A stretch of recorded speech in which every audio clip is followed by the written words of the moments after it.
Good morning everyone, कैसे हैं आप सभी। Welcome to my YouTube channel Rafael educational hub. Friends, आज है 24 जुलाई 2024। 24 जुलाई की करंट अफेयर्स से जितने भी इम्पोर्टेंट क्वेश्चन बन सकते थे वो सभी हम आपके लिए इस वीडियो में लेकर आए हैं।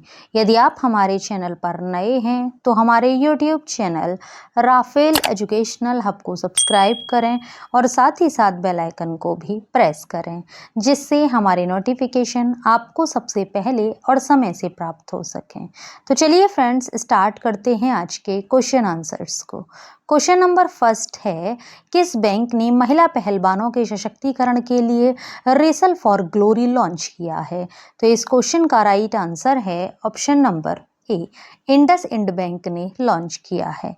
तो जानते हैं other points. IndusInd bank ने इंस्पायर इंस्टीट्यूट ऑफ स्पोर्ट्स के साथ मिलकर रेसल फॉर ग्लोरी CSR कार्यक्रम शुरू किया है, जिसके अंतर्गत भारत भर की 50 प्रतिभाशाली महिला पहलवानों को IIS में प्रशिक्षण के लिए पूरी तरह से वित्त पोषित छात्रवृत्ति प्रदान की जाएगी।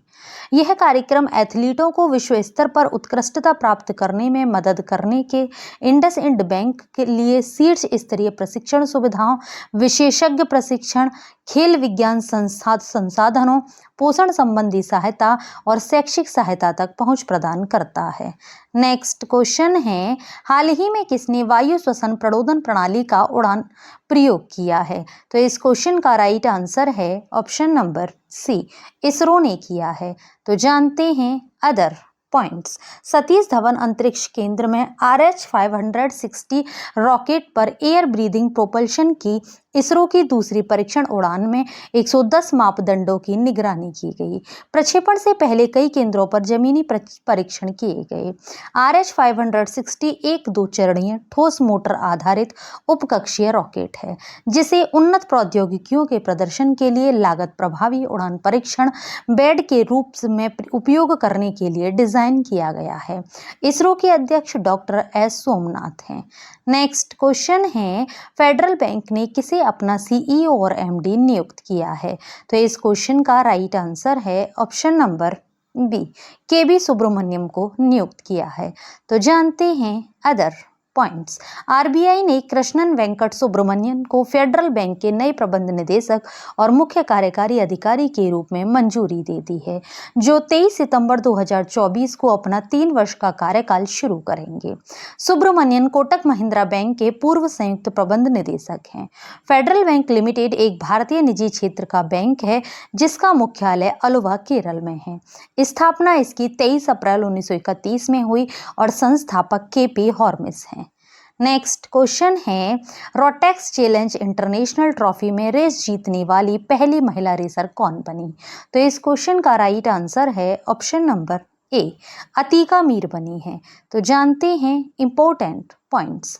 श्रीनगर की 9 वर्षीय धावक Atika Mir Rotex challenge international trophy में रेस जीतने वाली पहली महिला रेसर बन गई।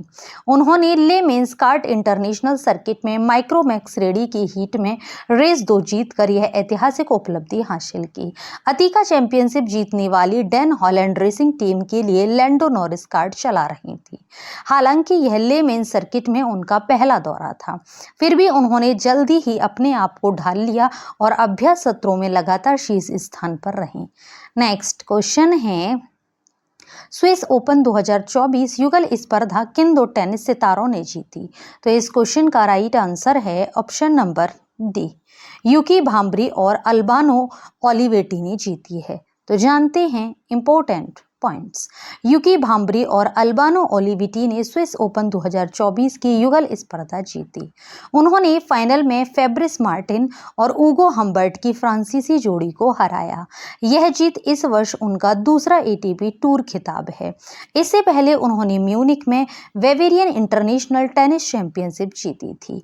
यह मैच गस्टार्ड के रॉय इमर्सन एरिना में आयोजित किया गया था और भांब्री और ओलिवेटी ने 3-6, 6-3, 10-6 से जीत हासिल की।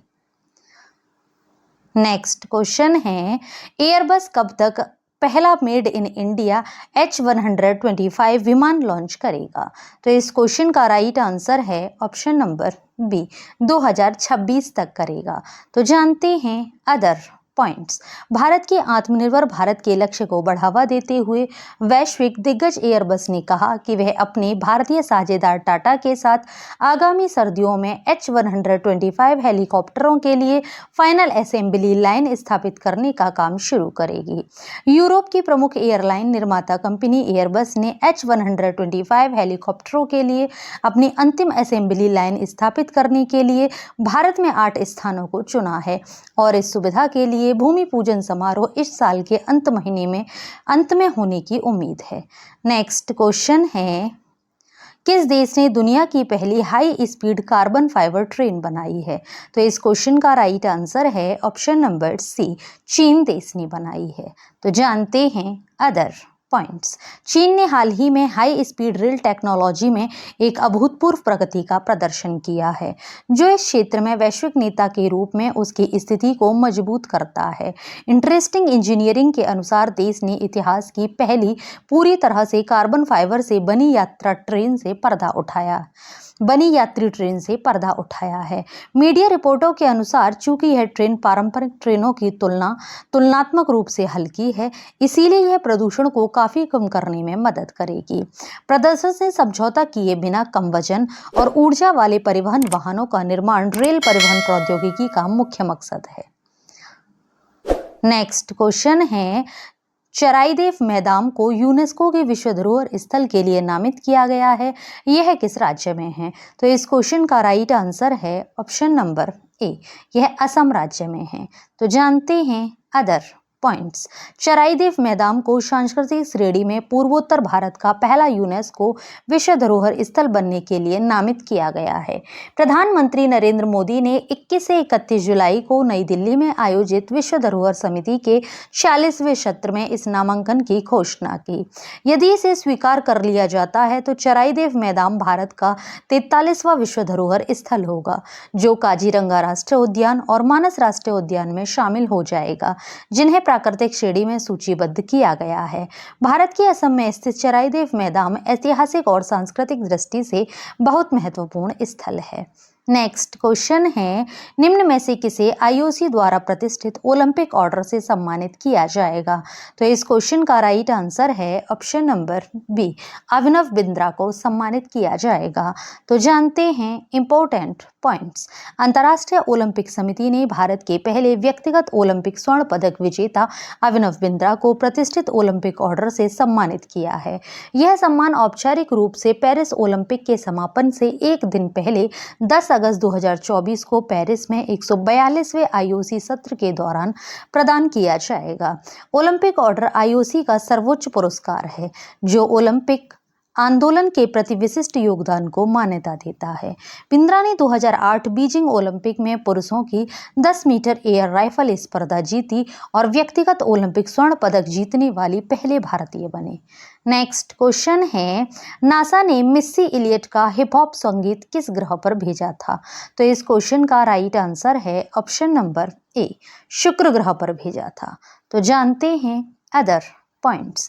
नासा के डीप स्पेस नेटवर्क ने मिस्सी इलियट के हिप हॉप गीत the rain super duper fly को शुक्र ग्रह पर सफलतापूर्वक प्रसारित किया, जिससे संगीत और अंतरिक्ष अन्वेषण दोनों में एक ऐतिहासिक क्षण निर्मित हुआ।